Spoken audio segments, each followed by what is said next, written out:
you can be a sex worker and a feminist. We are feminists here. Bad bitches, for sure. Queens in the club.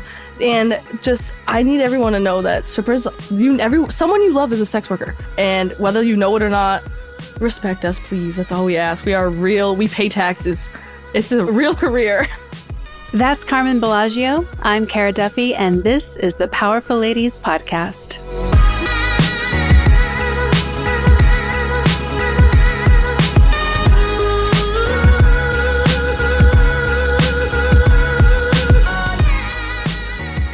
Welcome to the Powerful Ladies Podcast. Hi. So happy to be here. I'm so excited to have you today. You are going to be one of the most interesting guests that we've had in a long time. And so let's just dive in and tell everyone your name, where you are in the world, and a few of the things that you are up to. Hi, my name is Carmen Bellagio. I'm located in Providence, Rhode Island, and I'm an exotic dancer, stripper, whatever you want to call it, Thottie, and I am up to some fashion design. I'm the creator of the Banklet, a wearable ankle wallet and wrist wallet that holds a lot more cash than your typical wallet, nice and safe, and it's really big in the clubs down here over in Rhode Island, and we're reaching out across the different cities in the country. No, I love that. So part of why I wanted to talk to you is that it's not often, like most people either think they don't know someone who is a dancer or they have misconceptions about it. And there are so much overlap. And I think so much of is getting discussed and talked about in places like TikTok, there's a whole sex workers hashtag you can be using where people are sharing their stories and talking about things. So I think if we just start at the beginning with some of these definitions, what's the difference between a sex worker and a stripper / exotic dancer? So a sex worker is an umbrella term that a stripper or exotic dancer or like a dominatrix or even an OnlyFans model or an escort, all that goes underneath the umbrella term sex worker to keep us all inclusive, all on the same team. And then, so I'm sure that a lot of people get confused then, right? Like if some strip clubs are nude, some are not nude. So how, when people are thinking about that term, it could be everything from being paid to have sex to I'm just dancing and you can't touch me, or I'm on OnlyFans and you can't touch me. Or a phone sex operator even. Right. So is there a hierarchy within the sex worker space of this is classier versus not, this is good, this is bad? Is there inside of that umbrella, are those conversations happening? Yeah, I definitely think there is. There is a little bit with, they call it the whorearchy. The whorearchy. Oh yeah. My gosh. I know. Yeah. So, yeah, I mean, I guess there are definitely, people in the sex work field that are I'm not a sex worker because I don't have sex. But it's a term that is coined to keep us all, under the same umbrella because we all, in one way or another, sell sex if it's a fantasy or the real thing. Mm-hmm. I think that's a really good definition. It's selling sex if it's a fantasy or the real thing. And there's all these I just read an article today in Business of Fashion where they're talking about how even sex toys and sex accessories are having to shift how they're marketing because Instagram changed their rules again about what can or can't be talked about. So they were asking, how do you sell a vibrator when you can't use the word sex anymore? I know. It's kind of like what's happening in the cannabis space. Sure, you can talk about it, but don't use the word cannabis. You're okay. I know. It's weird the way they censor that stuff. I'm where's this free speech? It is. It's where's the free speech? But also how, and I think most people say yes, we should be protecting kids at the same time. But how do we filter for I'm an adult, I can access this content if I want to versus I can't? I'd like a filter on my Instagram for violence. No, I don't need to see some of this stuff. Twitter or X, they allow, and Reddit and stuff, I don't know, maybe just Meta has a different protocol with how they handle explicit content. But you can, there's even a little tab that you can flip on your profile that says 18 plus. So they should be able to say that stuff, but that's crazy. It makes it a little complicated. What are you going to call a vibrator? A buzz toy. I'm sure it'll be something else like Chanel handbags or something. There'll be a new Yeah. code word that we all Yeah. actually know what it is. Like Yeah. when people say unalive, I'm like, really? Like Yeah. the algorithm hasn't Like figured out that. Okay, fine. it's What's the like difference? spooky, spooky, spooky. Yes. So I'd love to come back to you and your story. So when did you decide to have a career as a dancer? Well, it was about the second semester of my sophomore year in college. And I remember just being like, I had already sold pictures of my feet for money online. And I was working at a grocery store and like absolutely was tired of it. And my higher management was already creepy enough. I was already dealing with creepy men on the regular. And so I was like looking on Craigslist for more like foot fetish, gigs at the time. And this was, 2018. So Craigslist was still probably on the fall off, but Yeah. I don't know if they still like do all those personal ads. But instead I saw an ad for a strip club and I was like, OMG, like I've never thought of that before. Like, how have I not thought of that? And then I remember I went to one that was like 2 hours away from me to like hide my identity before like I worried about working close to home.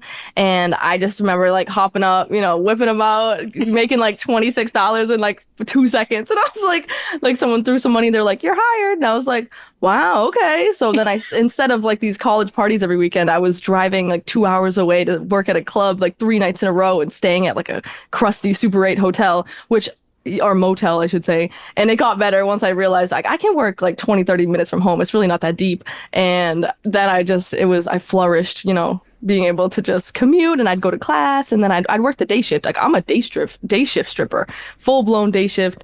Sometimes I'm like, damn, like maybe I wish I could work the nights. Like in the beginning when I was 19 and I started out, I'm 26 now. I was totally working nights, but I didn't even know there was a day shift. And then when I found that out, I was like, what? This is way more my crowd. I like the old, chill, senile maybe. Like that's the vibe. That's your crowd. Yeah, like it's just more chill during the day, like not too, groups of people kind of it can be overstimulating at a strip club at nighttime for sure. I think the ones that have a good day shift, they have like a menu, a bunch of food. Like at the club I worked at after that one, they had like the best lobster mac and cheese I ever had. They shut down though. RIP. I love that club. Oh, they probably couldn't afford to keep giving away lobster mac and cheese I on the know. regular. I think it was like $35 though. It was like, yeah, it was expensive. Menu was good. It was good. So, like, so for people, I'm like, I have so many questions about this whole industry and your experience in it because there's so many stereotypes of what Yeah. it's like to be a stripper, what it means if you're a stripper. What are some stereotypes that you think are complete bullshit, and what are some that you think are true? I think a lot of people find that it's, we might struggle with like relationships and stuff. And I think that, I mean, determining on what kind of partner you're looking for, when you get into a career of sex work, you're definitely placed in a more progressive, sector of society, and you're definitely going against the norm. And so, of course, there's going to be people that are insecure about that and aren't cool with that. And like, but then you're like, you have to think, why would I want to be with someone that didn't accept me for who I was? So I feel like, I've had relationships. I had partners that like it didn't accept it. Or they did accept it, but then they kind of like relied on me for money and stuff. And I was like, wait, I can't do that. So there's like a teeter-totter. Like you don't want someone taking advantage of you, but you don't want someone that's just sitting there judging you and wanting you to leave the whole time, not enjoying it or, helicoptering you. So sometimes it's better to kind of keep a open mind in the relationship sector, I guess, but there's plenty of people with like happy marriages that are dancers or even like, escorts and stuff or legal courtesans in Nevada. I'm sure there's plenty of them married, casual, especially if you have like an open marriage and like you're very free flowing, which I probably would have one day. I don't know. I like reject tradition. What do you think is a stereotype that's true? I feel like there is a little part in all of us that does have an entrepreneurial streak. I don't know if that's like a stereotype, but since we make our own money, we have to manage it ourselves. And or maybe there's a stereotype that we're all making like a bunch of money, or it just depends. There's such a range, you could have such a good day and then have such a bad day. Or like that we only make ones, I barely make ones at my club because my stage doesn't really, we don't make as much on stage. It's more like lap dances in private rooms. which is my preference. And that's why the Banklet comes in handy because you can fit a lot of bigger bills in there. And I'm not really dealing with like hundreds of ones usually. I have before, but you always get those 20s, those 10s and 50s and hundreds. You got to keep them safe in your Banklet. Well, I think that's part of the interesting thing, right? Because I think when people they think that people who are strippers, like if I'm listening to some stereotypes I've heard, they come Yeah. from bad families. They have Yeah. daddy issues. They've been abused. They come from foster care. They don't have educations. They're have low self-esteem. They like can't take care of themselves. They have a drug addiction. Like all these shitty stereotypes. Yeah, no, it's like some of them, yeah, it's like a reach because I have plenty of friends that have degrees. I have a bachelor's degree. I got friends that have degrees, master's degrees, nurses in nursing school. Like it's crazy, and we're definitely not dumb. We are so smart. We're so strategic. Like the strategy is actually crazy. Like I love it. I mean, of course, there's gonna be drugs in a nightclub space, but I'm sure there is in a restaurant space where you're all Yeah. like running around like I don't know, and it's crazy. Yeah, I know, no Yeah. drugs for me. Stay safe out there. I mean, I'm not saying I've never done drugs, honestly. But you have to be careful, you have to Yeah. make sure you don't get too sucked into that life. Of course you're going to be experimental at one point, whether you're in college or you become a stripper and you're at a strip club. Or you or never. It's probably for the Mhm. best. Never. Don't do drugs, kids. But I think the strategy part I think is really interesting because you mentioned a few strategic things already of like day shift, night shift. Like, are you on stage or are you doing more private rooms? Like, how much when you're thinking about changing clubs or what your game plan is going to be, are you planning it based on how much money you want to make in a week or a month? Are you planning it based on that plus what feels safe plus what works with the schedule I want? Like, how does strategy come into what you're thinking about? So if you like making a lot of money on stage, then the night shift is better for if you're gonna make more money on stage. But also there's different clubs even within cities and they often can have different rules. Like my club, you need to be scheduled 3 days a week. But I have like a friend that works at another club and she can come and go as she pleases, but her average is like lower because it's not as Mhm. busy and you can tell like some of the clubs like if there's some guidelines, it can be a pro and a con. Like of course some people are like, I don't want to be on a schedule. And then they're like, oh, but that's why it's so organized. That's why Mhm. they've been so successful this time is because they kind of have a bit of a plan. But it is tricky because, when you're an independent contractor like I am, it can be like, and how much do you want to be felt like you have rules? You kind of want to Mhm. be more on your own, but you do have to like respect like the establishment's boundaries and, guidelines to make money in the club. And I imagine the ones that do have more rules or structure are the ones that feel safer, take care of you. Like they're Yeah. just running a real business, it sounds like. Yeah, that's definitely true. Like, yeah, I feel pretty safe at my club. I love everyone Yeah. that works there. And I've definitely worked at clubs where I was like, oh my God, I'm scared. I'm just like the management, I don't know. But this is the club I'm at now. I'm like, oh, it feels like a family. I love it. But yeah, like I don't know. Sometimes, like you could do it at a dive bar. There's more like in cities. There's just so many different types of clubs. It's like Mhm. crazy. I haven't traveled dance enough. I always wonder like what is it like to work at like Tootsie's in Miami? Like is there a day shift? Like I know there is. I think they're like 24 hours or a lot of those clubs are 24 hours. I'm like maybe I'd work the 10 to 5, like Yeah. that would be like my club it's like 1 to 7 and I Yeah. like that, but I could get up earlier. I mean legs and eggs. Who doesn't love that? Those.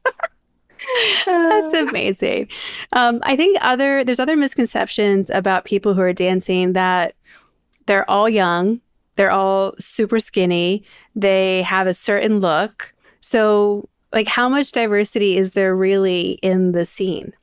I think there's like a lot of diversity because there's plenty of dancers. Like I have friends that are like in their 40s, there's definitely clubs that have 50s, 60s, 70s, pregnant, whatever. Like it just depends on what the club allows, I think. But a lot of like dancers that have been dancing a long time, like they're really good. Like just because someone's, 22 doesn't mean they're going to make more money than someone who's 42 because the Yeah. 42-year-old has way more experience and understands like you can't sit with a customer too long before, if they're not paying you. Like those are the Yeah. things you learn. You have to be strategic. You can't just sit with a customer for so long because time is money in the club. It's like basically the clock starts when you get in there and you're like, how much money can I make in this amount of time? And then if you're, strategic like me, you're tracking like, what's my average per hour? Like, what day is the best? Like, what month is the best? Like, there's like, so I don't know if everybody does all that type of data, but when I started dancing, I didn't write down how much money I made per day, all this data that I don't have. And that's like, whenever I think about it now, I'm like, every single thing I make, I write down and I track everything. And I have all my investments like automated. So I don't have to think about saving for later in life, which has helped me greatly because those really early years, you can't get back. I wish I started that Roth IRA at 19. It took me until like 23, but it's still pretty good. Hard to, I always tell people, you should get a Roth IRA. I'll help you set it up.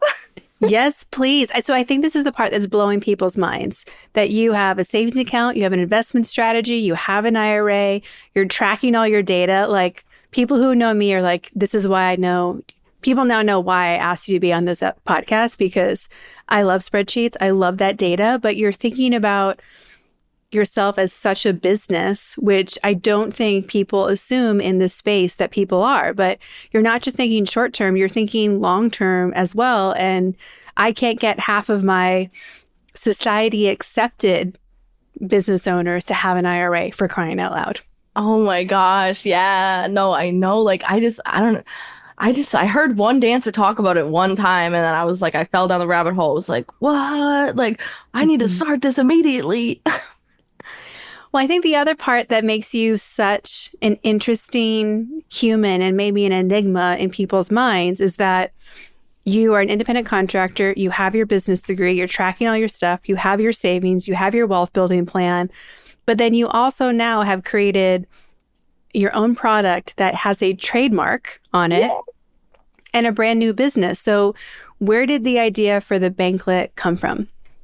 Okay, so the club I'm working at now and still work at, so I started working there and they didn't allow purses or phones on the floor, which I wasn't used to. I have years experience of dancing at other clubs and that was never a problem. You'd have a little pocketbook. But so I saw everybody wearing their money on their wrist or their ankle in a rubber band like wrapped around, and like I did not like that. Like, it was not, first of all, it wasn't comfortable. Like, it's a little rubber band on my wrist. Like, it's kind of like overstimulating for me, but it's also like dirty and people can see it and it increases your risk of theft and loss. So I just was like, all right, I don't know. Like, what can I think about? And within like a month or two of working there, I went to my little sewing machine, which I've always loved to sew, but I never considered myself a professional. I didn't go to fashion school. That would have been cool. But so I had this starter sewing machine, little cute one, a little brother, and I started getting materials from like Joann's and Hobby Lobby. And I was like, okay, what about like a little ankle wallet that like wraps around the ankle? And the first ones I made were really bad, but it sparked, it was just a little seed. And I kept making them. And then I actually took a sewing lesson that actually changed the trajectory. One sewing lesson trajectory changed of how I made the Banklet. Like, I was making it, I don't know if it makes sense, right side out. Yes. Like, I was sewing it. Yeah, but you have to make it inside out. Yes. Same as like if someone's made a pillowcase or everything you make, everything you sew is inside out first. Right. So I didn't even I should have knew that. You think so? Again, I wasn't a professional. I had never taken lessons. I was taught by my mother and my grandmother, just like, how to hem a pair of pants, a pair of shorts, how to fix a hole. I could hand sew. But then I was like, okay, like let's do this. And then it was the different types of material I went through. OMG, it was crazy. Like, I did regular leather, fake leather, cactus leather. Like, it was bad. Like, it was like it was just crazy. Like, so many different kinds until I found silicone faux leather, and that was it, because the fake leathers that I was using before, of course, like, they're cheaper and stuff, but they would hold wrinkles. So if you were rolling it up and you took it off, it would still kind of hold that rolled up form. And I wanted it to kind of bounce back and be more like a pouch again. And like the buoyancy of silicone leather was just like, oh, feels so good. And it's nice on the skin, and it's hypoallergenic. So it won't give anybody a rash. And if it gets dirty, you can just clean it. And it's just crazy. Like, I never even knew about that material, but I literally Googled like hypoallergenic faux leather, because the other ones could get dirty. Like, leather is porous. it was just like, like I knew you're gonna get sweaty just like a pair of shoes gets, but instead of, your shoes getting all stinky over time, your banklet might get sweaty, but it's not gonna stay sweaty and stinky because you can clean it and it repels off all those germs. That nice silicone layer made in there. And then, and again, I correct myself. I said trademark, but you have this patented, which is Yeah, both. Yeah, trademark Banklet, but internationally patent filed. It's pending. It takes a little, it takes time, but I did the whole like international one, which, shout out to my lawyer. but it's like, it's something that's changing the game in your space because you can wear this on your ankle. You can wear it on both ankles. You can wear it on your wrists. Like you don't need to be a dancer to have one of these. Like this is where you could carry your cash and ID if you're just going out to a club as a just patron. a dance, a regular non-sex worker dancer at a regular club. I know dancers that have given. I have dancers that go outside of work, and they always say they bring it with them, and they'd be dancing, and like I don't have to worry about losing my ID and losing my cards and my cash because it's on my ankle. And I'm like, all right, it's just like it's good when you get drunk, you don't lose anything. And you can't. It's like it's strapped to your leg, so it's not like somebody can. It's very hard to remove it from you. It's hard to get into it. It's almost a safety thing. It's almost like when they used to recommend you travel with like the secret belt underneath your clothes. Yeah. But it's not so, it could be secret if you're wearing pants, but like it's protecting your stuff. So your hands are free. You don't have to worry about hitting Even people moms with your bags. said that they liked it. Like if you're a mom and you don't want to carry bags, you already carry like a baby bag. There's so many things. Even like I have friends that ride horses and they're like, my horse wants one too. I like want to like one day like I want to make little mini ones just for fun for like my friends that have cats and dogs. Like I want to get a dog so bad, and I'm like, when I get a dog, like I swear I'm gonna make clothes for it constantly. I'm hopefully I need to stay focused. They have a matching raincoat with their matching banklets. Yeah, it'd be so cute. Banklet on a puppy. At a minimum, you have to like make that in Photoshop and oh yeah, AI photo generate. Exactly. On make this miniature. On the horses, like in the Olympics, wearing their banklets. Yes. Oh my God, so fashionable. So functional.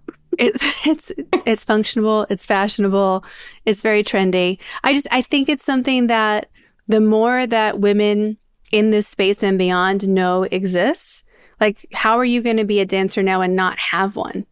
Yeah, like, I know. It's so scary, especially even if you work at a club and you make a lot of money, you switch out the ones for bigger bills. And if you're leaving the club, even if you have a purse allowed in the club, when you leave the club, it would be really nice to just strap that money on your ankle, feel safer. I've seen those videos. Everyone's seen those videos of people getting like followed home. And that's like one of my biggest fears. I'm like, yeah. But so basically just it's nice to keep it really safe, and it's also just nice to carry things. It's just you can fit so many things inside a Banklet other than cash too. Like I bring it with me when I travel, and it fits every currency. Every currency. There you go. Hello, Amsterdam. Yeah, I'm going to the Grand Cayman Islands next week. I'm like, I think it's like they have their own. I think it's like it's a British one. It has the Queen on it, I believe. A pound or a version of it. Like a version of it, like a Caribbean pound or something. I need to double check, but I'm bringing the Banklet. So you mentioned the influence that like your mother and grandmother have had on you from a sewing perspective. I know that you recently went on a trip with them as well. You had like a 3-generation. Oh my God, that was my other grandma. But besides great grandma, I love that grandma. So how does your family feel about the work you do? Like, have you had to have conversations with them about why it's okay and why it's safe? Yeah. So wait, when I started, I told my mom after like 3 months, and she was just like wanted to make sure I was safe. I told my sister right away, but I didn't tell my dad for like 4 or 5 years. But now everybody knows, and I'm so glad I don't have to hide it. They don't really like, they've both had their moments where they're like, really? Like, that's what you're doing? Like, you went to school? And I'm like, okay, but the job I got out of college was paying $15 an hour and you needed a degree for it. Like, of course I like had to quit. I was like, and it's not even about the money. Like, it's about the time. The one thing that sex work gives well, not just women, because there's sex workers of every gender. Yeah. Like your time is so like you value it a lot more, and you see how much you can make in a shorter amount of time. And of course, there's going to be people that are probably not the no abundant mindset. The scarcity mindset would be like, don't get used to it. You can't make that money forever. And I'm like, fuck you to that, because like if I make a lot of money right now, I can make that money make more money earlier, and I don't have to slave at a job I don't like,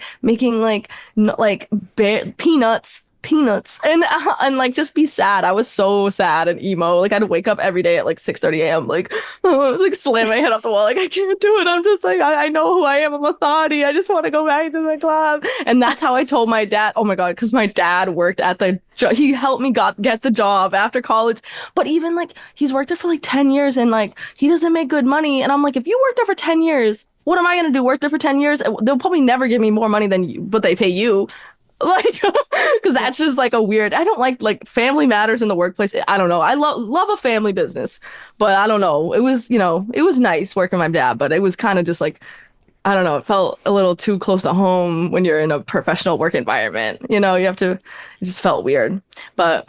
I just love dancing. I feel like the freedom of expression is so fun. And also designing, sewing, but in finance is so fun. Like I do love the stock market too. Like I stay pretty in tune and like I just don't keep all your eggs in one basket. That's always it. Yeah. I've always wanted to start businesses. And even when I was a kid, I was, the lemonade stand girl. I would sell keychains. I'd just be trying to make stuff, trying to flip for a couple bucks. Whatever else I sold in high school, who knows? We won't say, but just kidding. But like it comes and goes. But I've always been like trying to make more money, even though I did work at that grocery store for like 5 years. I liked it for the social aspect, but it Hmm. wasn't about the money, I don't think. But once I got out of there, I was like, oh my God, how was I here for 5 years? I think I just was in a comfort zone. There's people there for Hmm. so many long, people love it. People love it. It doesn't matter. I just wasn't for me. Yeah. Well, and there's so many things that, as I'm coaching people through like the have it all method, you are working really hard to have everything you want. You're working like travel is so important to you. You're traveling more than anyone else I know. Oh, The relationships you have are so important. You have time to invest in those. You are, like you said, diversifying how you're making money and how you're using it. You're working on new projects. Like I know that there are parts of your life that you would like to enhance and improve, but at the same time, like you're taking a lot of actions that people wouldn't be brave enough to normally take to have the life that you actually want. oh, thanks, Kara. Oh my God. No, I know. Sometimes I have to like step back and be like, oh wow, look where how far I've came, because sometimes you're so Mhm. focused on what you want to do next, how fast you can do the next thing that's on your list of the grand scheme of things you'll always have to do. But sometimes you have to sit and be like, I did that. Like it took like years and I completed. I didn't, it's never over though. There's never a completion. It's just Mm. another goal. It's almost like a sigh of relief when you hit like another another Milestone. point milestone. Mhm. Yeah, a nice milestone. Like just getting them manufactured was like, I can't believe I did that. Like Yeah. what? And I had like obviously people helping me and stuff. It was hard. I had to set up a production line and everything, but it was way more rewarding to know that I have a business that can work without me like making them, because it took me like 3 hours to make one banklet and the demand was just so high. I was like, I don't have the time to make these banklets. And there was discrepancies. Like Yeah. I'm not a professional and I'm Seamstress. okay. Yeah. Yeah. Even though the people that I would like, and the ones I made, like I sold them to some people, but some of them I was like, this isn't even that good. You can just have it, try it out. Let me know how you like it. Of course, in the beginning, you're going to give them to your friends and just be like, let me know if you like it. And they're like, I can't live without it. And I'm like, all right, that is like the confidence I need. I don't need to sell like hundreds of handmade banklets. I'm just going to go for it. Let's go. Like Mhm. I make the money. Let's set it up. And now it's cool. Like even this week I had some sales. I was gonna tell you in like Texas, and I'm like, I was like in my bed when I got those. I'm like, that's so cool. I don't know. I sell a lot of in the beginning, of course. Right now, I sell more of them in real life, like at the club that I work at, because people can talk to me in real life. I can explain it. They know me. They trust me. And then just the whole internet transition. I'm Mhm. one step at a time. I want to really do YouTube. Let's go crazy, and also all the social medias.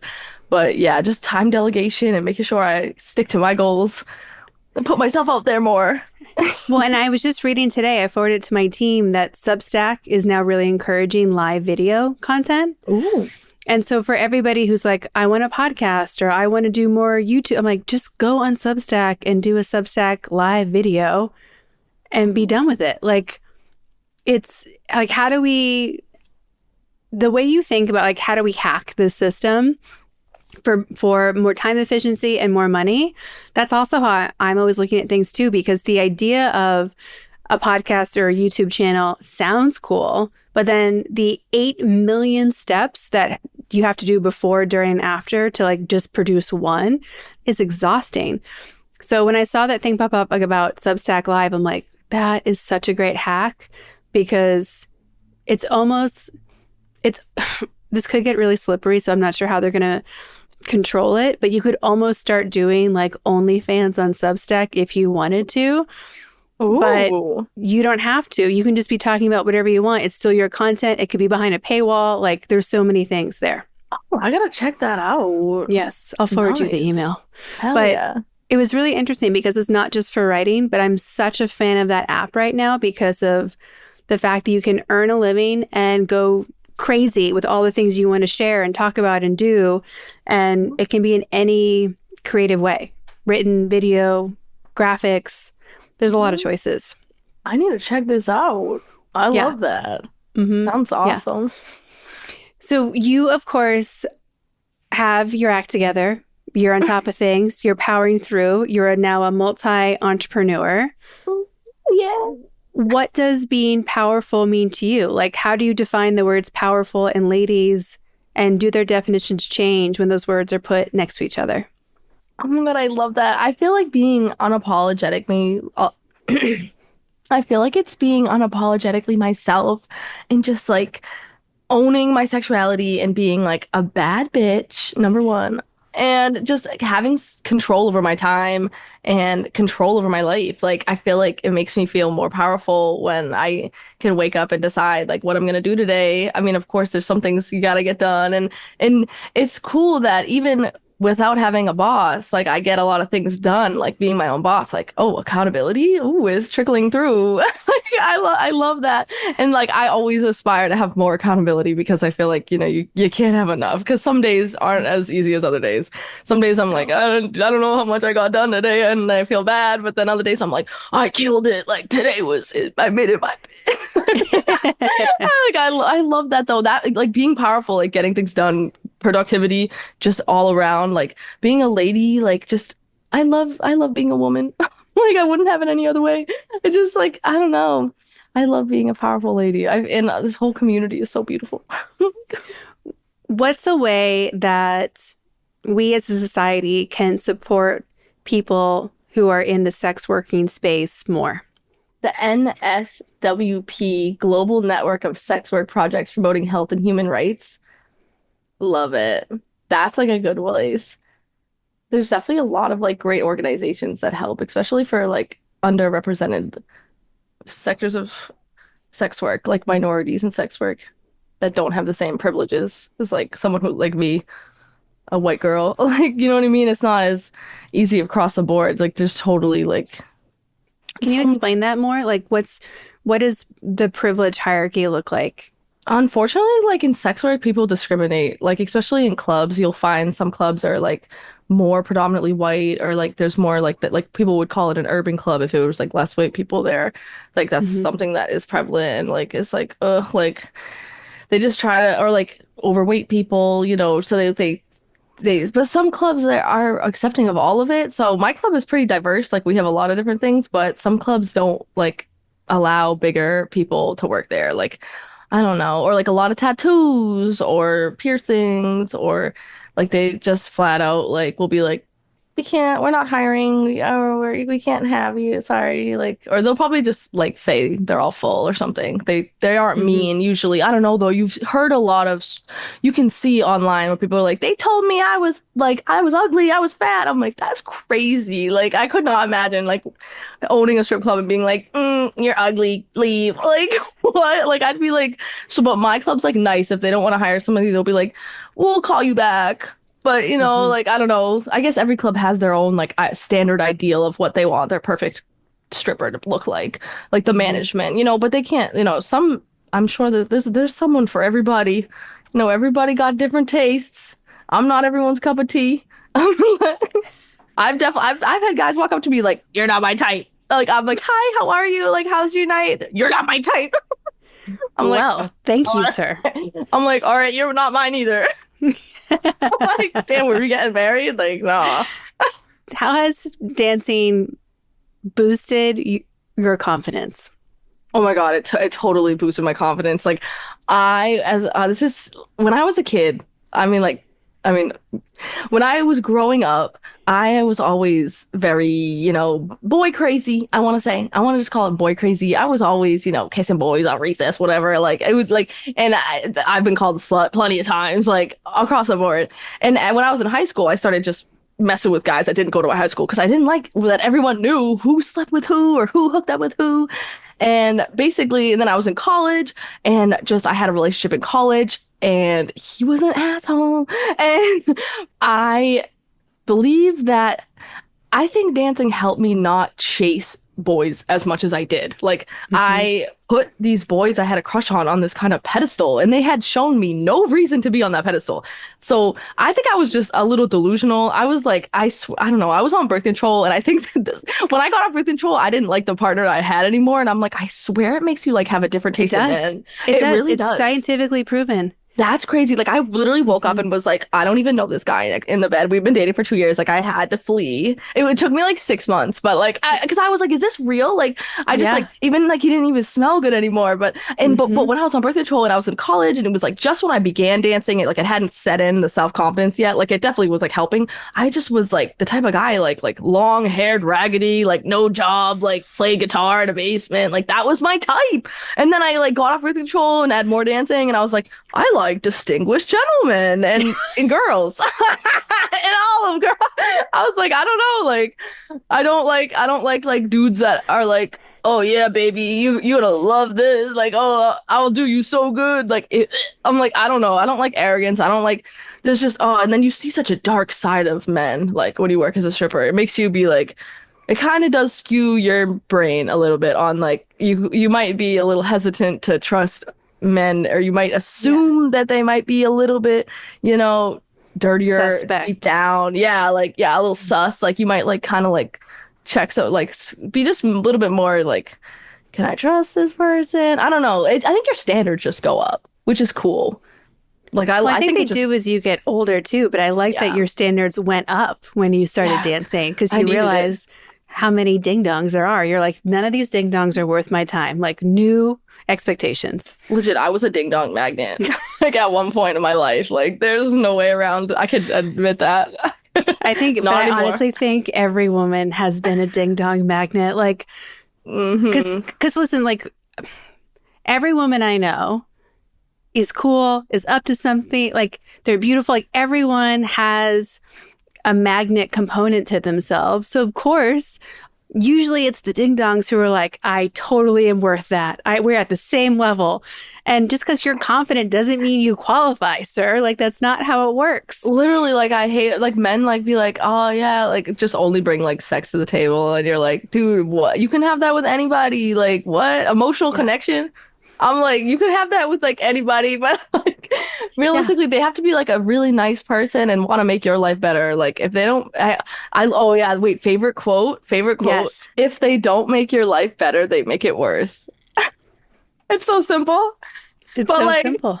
like you have to think about it. Be like, would my life be better with or without this person? And Hmm. if it and if you're confused, if you even really have to ask that question, if you're confused, it's probably not the one. Like that's No. like, and you can be so comfortable in a relationship and not realize that they're kind of holding you back, which I've also had a relationship like that. Like we were more like roommates, we were friends. I'm like, he would never broke up with me because I'm like cool to be around, I'm fun, but I knew he didn't really like me as much as he could like somebody else, and I was growing to not like him, and he didn't have the aspirations that I wanted. Of course, I'm like, I want to be like have all these businesses and have money. Like I need someone with drive because that Hmm. doesn't match up with me. I can't be with someone who's not ambitious. Like Yeah. ambition is so hot, like across every gender. Like ambition, Hmm. chef's kiss. But it's just because ambition leads to other things. It signifies that they're up to something, they care about something, they're playing some sort of game. Passionate. Yeah. Like you can be ambitious about giving kids clean water. It doesn't have to be about generating money so much, but it's True. like, what are you committed to using your time to do? And like, I don't know. I think people get overwhelmed with ambition sometime of like, isn't it always just go, go, go? Like, don't you need someone to balance you out? And I think those of us who are very ambitious know we do probably need someone to tell us like, calm down every once in a while and like have a soft resting place. But there has to be some level of like, what are you up to? Because it's a momentum building machine, and nothing's less attractive than being like, I can run circles around you. Yeah, like, yeah, I know. You can pick the hottest guy on the planet and be like, if I can run circles around you, this is not going to work. Yeah, because then you're like a Ken doll versus a person. And looks fade. Like, who cares about looks? Anyways, it's all about what's in the heart and in the brain. Do you have regulars that just like adore you? Yeah. And like they just want to talk to you and hang out and they're like, you're my person? Yeah, honestly, it's like sweet. Like I feel like I just have a lot of like good ones that are really just nice people. But I can't have regulars that aren't nice to me or like, you know, like bad personalities. Like I just like I don't have any patience to maintain a relationship with someone who doesn't feel like a good person. So I feel like all my regulars, at least like the top three, are like pretty great people, and they've never been mean to me, and they're generous and they're nice, and they're not creepy. Which is so important, especially as a day shift stripper too. I don't know if it's just my club, but regulars are really important, I guess, as a stripper, like, or any sex worker, you know, regular income, just like any other business. You probably want, if I could have people on contract, I would. I would think, how can I do that? Like, I love that. Yeah. That's what again, like, you know, there's so many ways to make money in the world. I'm just one step at a time and learning. Have you converted people into also becoming dancers? Oh my God. Like, I don't try to do that. I definitely don't try to do that because I feel like it's like something you should have the interest in on your own. But one time I was living in my college house, but it was the summertime, so none of my friends were also, and they all went back home. I was like, I have this house to myself, like I'm living here, but I was lonely, so I went on Bumble BFF and I met a girl, and we hit it off, became best friends almost immediately. And I was like, yeah, I'm a stripper, and she was like, what? I've never tried. I want to try. And I was like, I mean, come on down if you want. And she really liked it too, but you know, it's just like stuff like that. Like, I don't know, I've met people that, yeah, like I've had friends that have thought about it, but I don't like tell them to do it. I just think I've been in it for so long, I'm like used to it, but I don't like overtly try to like bring them in. But yeah, I love when I meet another one in like in public, you know, in the wild. I'm like, yeah, I'm a dancer. They're like, whoa, I used to be, or me too. I don't really go out that much. I don't know what I'm talking about. Maybe when I'm on vacation, I'm like maybe in like Florida or something, Miami. But no, yeah, I'm kind of I go to bed at like 10 p.m. Which that's the only thing. It's so weird. A stripper stereotype that we're party girls. I'm the biggest grandma, 26-year-old. I know. I'm like, it's people who make fun of me. I'm like, I'm not going out. They're like, wait, what are you doing after work? I'm like door dashing and like melting into my couch. Yeah. Just like any other job. We also ask everyone on the podcast where you put yourself on the powerful lady scale. If 0 is average everyday human and 10 is the most powerful lady you can imagine, how would you rank yourself today and on an average day? I feel like I want to say like 7. Like, I don't know if that's like high, but like definitely 7. Maybe on average, like a 5.5. I think today's a good 7. I think at my peak, I'm like a 7. On my worst day, maybe like a 3.5, 4 if I'm feeling, you know, down. But at least I definitely have a few numbers in there because I got a lot of things done off my to-do list over the past few years. So I feel like I feel like validated that I actually got done things that I wanted to get done. Yeah. It's like a big breath of fresh air, but it's never ending. It's a journey, and I'm so excited to expand. What do you wish more powerful? What do you wish other women just knew? Like if you had a message to women in the world, what would it be? That you can be a sex worker and a feminist. There's like a lot of like sex worker exclusionary or trans exclusionary feminists that miss me with that. We are feminists here, bad bitches for sure, queens in the club, and just I need everyone to know that strippers, someone you love is a sex worker. Someone you love is a sex worker, and whether you know it or not, respect us, please. That's all we ask. We are real. We pay taxes. It's a real career. Like it's real. We're real. We're here. We're human beings. Human being. I would imagine that sex workers skew towards being more feminist than Right? not. I know it's crazy, but sometimes in like the feminist like communities on Reddit, like if you say something about sex work, you'll get like banned. Like some of the moderators, you can tell like they're not. It's like there's parts of feminism if you're like extremely radical, like where you completely think anything for the male gaze is a thumbs down. And I'm Yeah, like, okay, like, but it's gonna happen anyways. Us profiting off of it isn't a W. Like right. that's a dub for me. I mean, like, and I feel like it's just we need it. Like we need like people need affection. Like some people don't talk to any women, and they come to the club and they're like, "Wow, I can get over my social anxiety talking to a girl." Hmm. Just we do good. God's work. I always say we're every day. But I feel like there's truth behind that in so many levels of one, it's not just for the male gaze. Like, Right. who Yeah. knows? I do Like it for the it's for girls. I'm dancing on stage for the girls. That's we well always and say that. well it's like you well, why not, right? Like it's just eyeballs at that point. Like Yeah. whoever's eyeballs want to be looking great. Like pole dance is an art. I'm not even that Oh good my on the pole. I gosh. can't even like my friends are so good though. I'm like I'll be like they're on the stage, I'm staring, my eyeballs are coming out of my head. Like I'm like, whoa, so Well, strong. well, then when it starts to look like a Cirque du Soleil performance, Yeah, you're like, yeah. what? I have a couple of friends who have been doing the like pole dancing classes. Hmm. And one of my friends, she was a like power weightlifter, Oh, tiny, petite, super strong.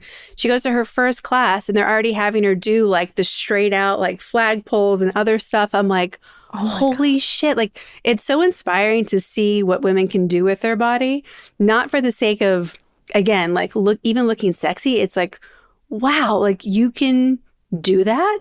Like it makes I you want to do know. it to be like, I want to learn how to backflip. It's, I know. It's so much harder than it looks too. Like you think like, oh oh yeah, yeah. maybe I'd be able to do that. And then you're like, wait a minute, I don't even have like my muscles fully developed in my shoulders to do this. Like it's gonna come out the socket. Or like even just like, can you get your leg anywhere near where it needs to go? Like, I know. And your hands, you get crazy calluses. mhm. Legit, it's It's intense. gymnastics at the end of Yeah. the day. It is interesting how we so often want to control what something as simple as equal rights means. Mm. Like, why are there rules? Like, it's just, to me, a feminist just means that whatever your gender is, you should be treated equally. Yup. And sex work should be decriminalized. What? So let's talk about that argument for a second. Why Yeah. should it be decriminalized? Okay, so of course there's gonna be people that like admire the legal aspect of the sex workers in Nevada, which it looks so fascinating. I've never done that. I've always been intrigued by it. But then Mhm. there's like it being illegal. But with decriminalization, like you don't have so many rules put upon you. Well, so from my understanding, they're based on what the type of work is. You can be arrested as the patron, or you can be arrested as the provider. Yeah. So there's different like there's if in the Nordic model, I think the man gets arrested. Hmm. In the legal model, you work in a specific establishment and you need a license, but that license might put you have barriers around it, like you can't go in certain places at certain times. You know, you have to work in a legal establishment, and that place might take like half your money.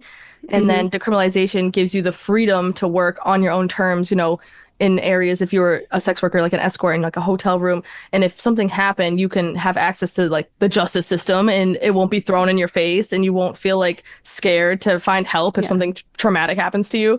So it just makes it safer to be decriminalized.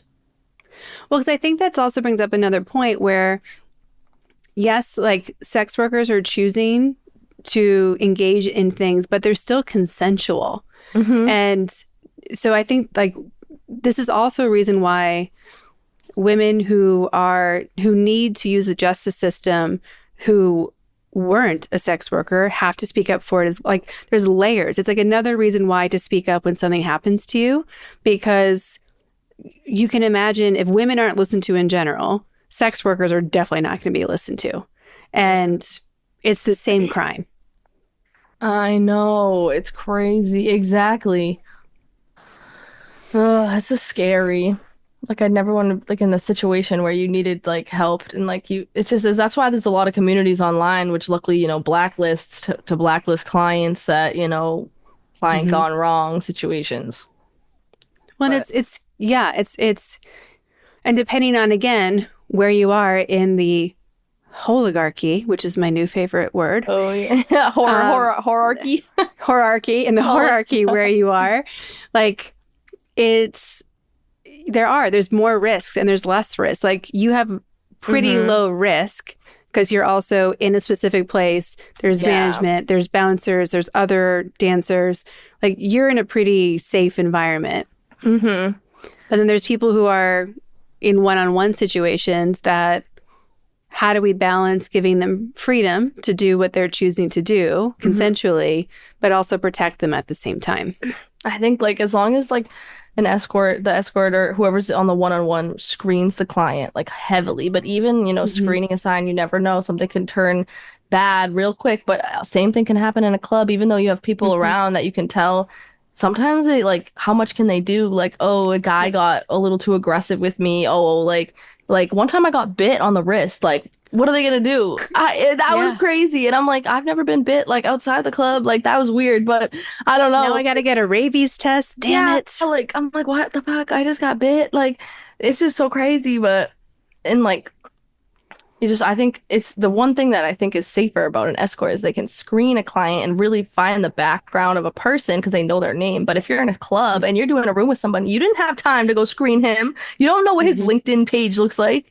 So Yeah. in a way, you're honestly sometimes dealing with even sketchier people inside of a strip club than if you were an escort and you had an ad online and you were like you are navigating the clients that have inquired with you. It's more selective and you're higher Yeah. charging and you go to a nice hotel or whatever. Like I feel like that's why, sex work is such an umbrella. I feel like I've done like Hmm. so many different things. That's why I don't know what else to call myself than a sex worker. I can say stripper, I can say whatever, but it's Yeah. an umbrella term. I've sold the feet pics. But I think it's important too because people think sex worker and they're only thinking that they're getting paid for sex. And to Yeah. broaden this umbrella to talk to that definition we had before of selling from the fantasy to the reality, I think it makes more sense. And it's also looking at what those protections need to be or not be. But all of the protections also sound very similar to regular business protections, regular health insurance everybody needs, and regular access to uh, the justice system that people need too. Like Mm-hmm. a business Exactly. is a business. So why are we discriminating about Yeah. who gets protected and who doesn't? I know, like, why be treated less human in the forms of the Yeah. justice system? So of course, so much of the anti-sex worker space is often coming from kind of two places of like, oh, you shouldn't have to sell your body, or a Yeah. religious space. We sell our How do you, bodies all the time in different fields. What does a construction worker do with a jackhammer? Like, I know he's on it. Like, he's digging a hole somewhere. Like but I go home, I take my body with me. I lay in yeah. my bed. Here I am. I hate that argument. Well, When so people say that a lot. You're selling your body. I'm like, literally, so is so many people in so many careers. You're selling your physical, your hand, a massage therapist, mhm. a chiropractor, a Well, therapist. I mean, verbal, but we're yeah, therapists sometimes. I swear, I feel like one sometimes things I I hear. believe it. But even like someone going into dig coal, Yeah, they're that's hard. truly ruining their body. There's no way to do that job and not shorten your lifespan. Oh yeah, you're breathing in all kinds of chemicals. Oh man. Hmm. So like what do you do to just maintain your health, wellness, your, mental, physical, spiritual self? I feel like every 2 weeks or even every 10 days, I get a Thai massage specifically. I love regular massages too, but a Thai massage, and the place I go to, it's like a chiropractor, a yoga thing, and a massage because they crack me, they stretch me, and they rub me. And it's like, I usually do like 75 minutes.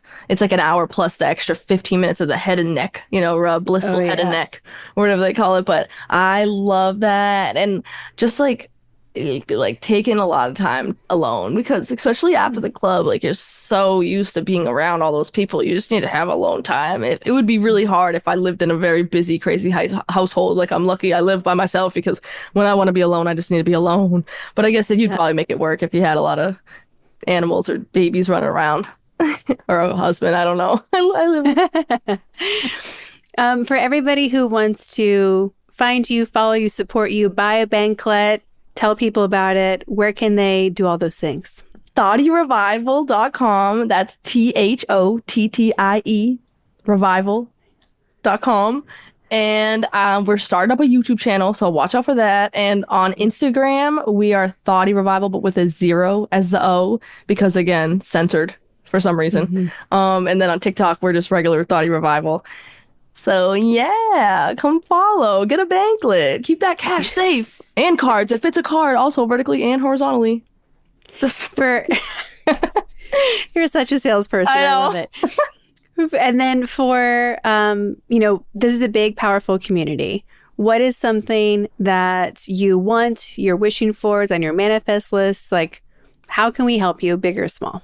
I'm like, tell your friends, tell your family, spread the good word of the Banklet. Yay! Well, I'm so glad that you were a yes to this conversation, to me, to Powerful Ladies.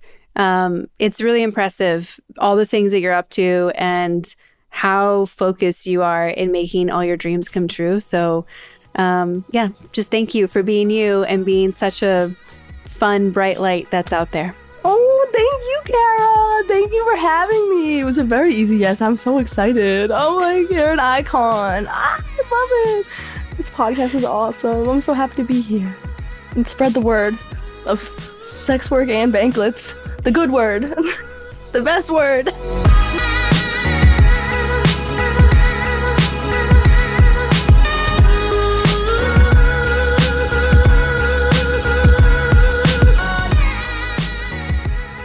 Thanks for listening. If you enjoyed this episode, please subscribe and share it with a friend.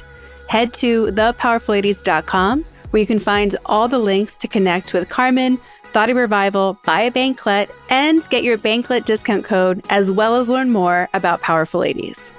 Come hang out with us on Instagram at Powerful Ladies, and you can find me and all my socials at karaduffy.com. I'll be back next week with a brand new episode. Until then, I hope you're taking on being powerful in your life. Go be awesome and up to something you love.